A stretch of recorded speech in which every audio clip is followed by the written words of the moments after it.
This year has been wild, from geopolitical tensions and wars to toxic leadership on full display, injustices amplified, and the relentless use of fear as a tool of control and intimidation. The world has been shaking at its foundation, but turbulence is not just a sign of collapse, it's a sign of awakening. And right now, we are being called to unite, to stand in solidarity, and to seize the opportunity to build something better.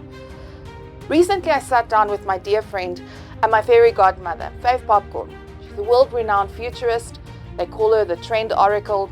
We spoke about the signals we are seeing on the horizon, and one thing became abundantly clear.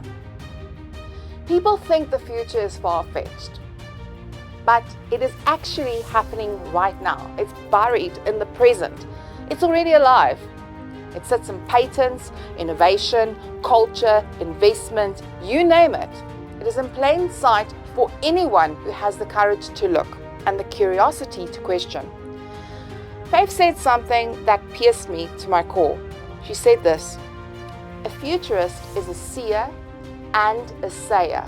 Someone who not only sees what's coming, but is brave enough to speak it even when it's unpopular.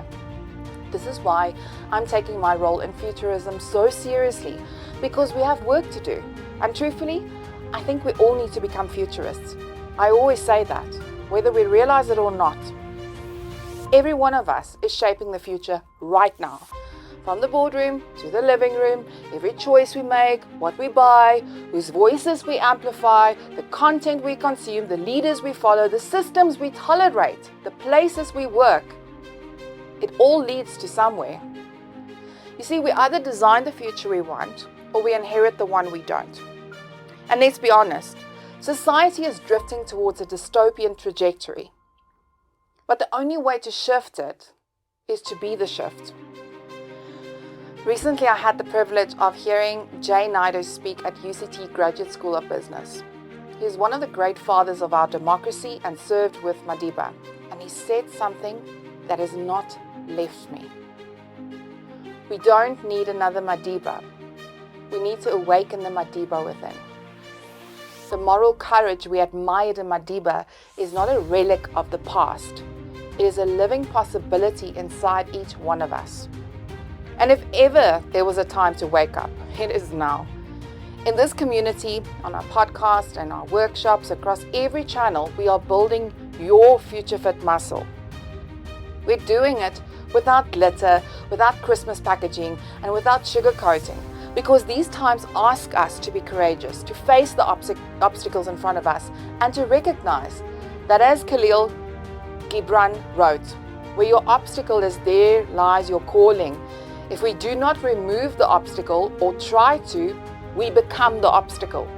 So as we lead in boardrooms, hold microphones, influence culture, raise children, build businesses, and shape conversations that matter, may we remember that the responsibility that comes with power, and may we have the courage to do the right thing.